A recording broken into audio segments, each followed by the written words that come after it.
Hello everyone, this is your Power Devotional for the week. A little different. I want to just remind you of the season we're in. In Genesis 1:14, God says He's given us seasons to be able to determine the times that He would interact and move with man.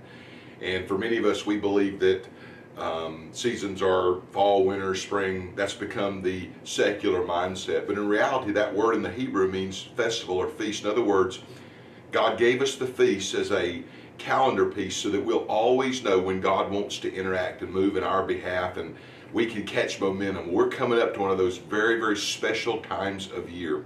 This coming Sunday, September the 13th, is Rosh Hashanah, which means the head of the year, the beginning of a brand new year. It's a spectacular year, 5776. It is the beginning on the 23rd of September, the Jubilee year. Now, on this Sunday, we're going to talk about the significance of that. And I would just really encourage you to be at church at all costs over the next 14 days. Really, God tells us that it's important that we catch His momentum time. There were several things that they did. They presented themselves. These were the three major feasts of the year that they were told by the Lord to present themselves, to align themselves with Him, and to demonstrate faithfulness. And so over the next couple of weeks, that's exactly what we're going to do. We're going to align ourselves with God. I want to encourage you to be in services, to present yourselves at worship services, and for us to have a first fruits demonstration of saying we're trusting God moving forward.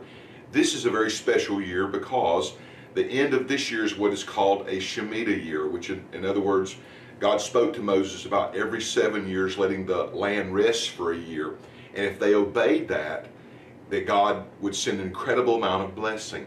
And we see that at the end of every Shemitah cycle, that 7-year cycle before you enter that time of rest, if you have let the land rest, then it's a blessing and not a curse. We've seen the effects of a curse because of lack of obeying God.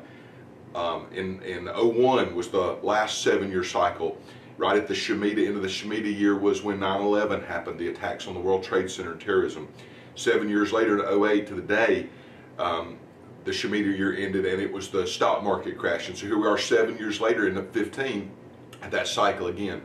And so I want to lead us into a resting time in God. That's not don't do anything. That's not take a nap, stay home. That is rest. We're going to actively trust God and talk about what that is on Sunday as we celebrate the new year. Please, please, please be with us for the next couple of weeks. Just mark it on your calendar that these are important times you need to be in God's house. This Sunday for Rosh Hashanah. The 23rd is the Day of Atonement. We'll have a day of just being still and a prayer meeting that night where you just come and you're still before God. And then the Feast of Tabernacles on the 27th begins when we celebrate the goodness of God and declare the harvest is here. We'll have food and a night of worship that night along with Kelsey's EP release. So please make sure you're in church this week as we celebrate Rosh Hashanah, the head of the year, 5776. I look forward to seeing you. God bless you.